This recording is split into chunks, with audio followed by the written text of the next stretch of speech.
This week's crossover Thursday episode of Locked On Steelers, Locked On Commanders, brought to you by PrizePicks. And Chris, let's jump right into it, man. What are the three things the Pittsburgh Steelers must do in order to get this road victory? Field goal underdogs, by the way, this road victory on Sunday.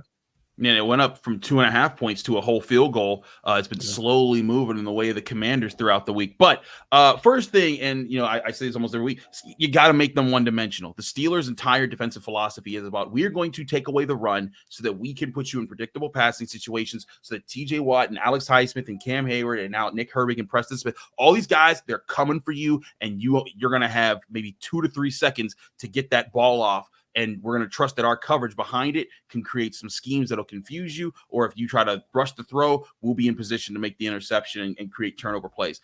That's the first key there. Stuff the runs so you can put yourself in that situation. Second key, protect Russell Wilson back there. Like you were talking about getting after him and trying to get that. Broderick Jones has been struggling. The first round pick from last year, he's been struggling in pass protection with his hands. If I'm the Steelers, I'm doing everything I can to make sure that he is not killing Russell Wilson and killing drives by giving up pressures in this game. The Steelers expect to get center Zach Frazier back for this game. He's their starter. He's their second round pick this year. He's been phenomenal when he's been healthy. And I think that's somewhere they can trust. But if I'm looking for anything, if I'm the Commanders, I'm trying to circle Broderick Jones. If I'm the Steelers, I'm saying we are protecting Russell Wilson. And then the third thing here is get Najee Harris going, because when you get Najee Harris going, it creates so many problems for the Steelers. And I think that's a byproduct of Russell Wilson having time to throw the ball, because then he'll hit some passes. But if you get going and against this Commanders defense that has struggled against the run, you grind clock, you force more pressure on Jaden Daniels and that offense to figure things out. And then you also build that rhythm for the more play action passes where you'll be able to strike more. And then if you're also running the ball, when you get inside the red zone,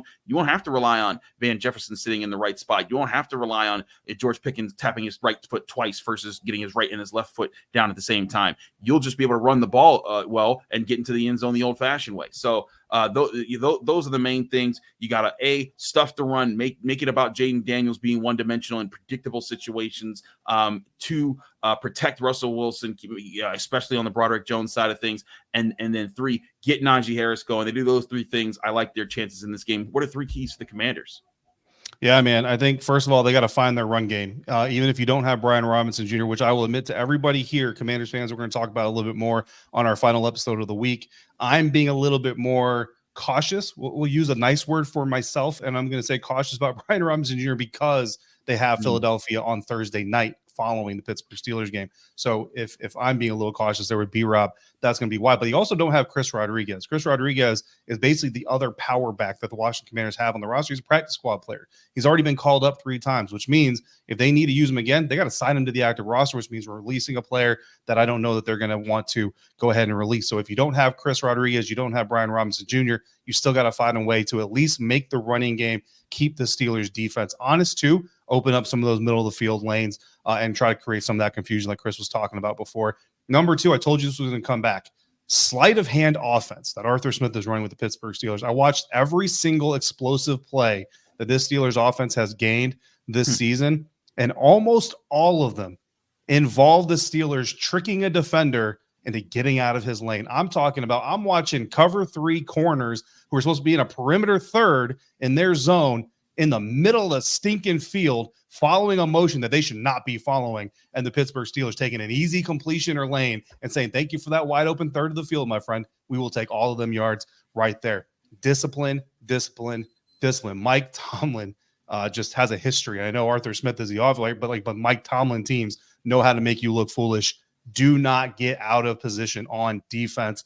Please, dude. It reminds me, I don't remember the name, that Magic movie where all they're robbing everybody with all their magic. That's what it reminds me of, is the Steelers are just going to steal all your yards with their sleight of hand. Don't do it. Fans can watch the ball.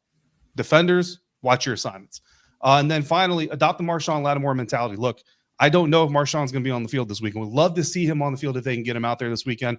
But it's not just the hamstring; it's communication. How fast can he get? Were you talking about Now You See Me? Yes, that's the movie I'm talking about. Now You See Me. Sorry. One of the things that Dan Quinn talked about Marshawn Lattimore was his willingness and ability to compete close up. I'm talking about stepping up. And Dan Quinn goes back to Atlanta, right? Julio Jones getting right up in his grill and competing close quarter combat with one of the best receivers in the NFL at the time. That is Marshawn Lattimore. That's the dog in him that makes him as good as he is.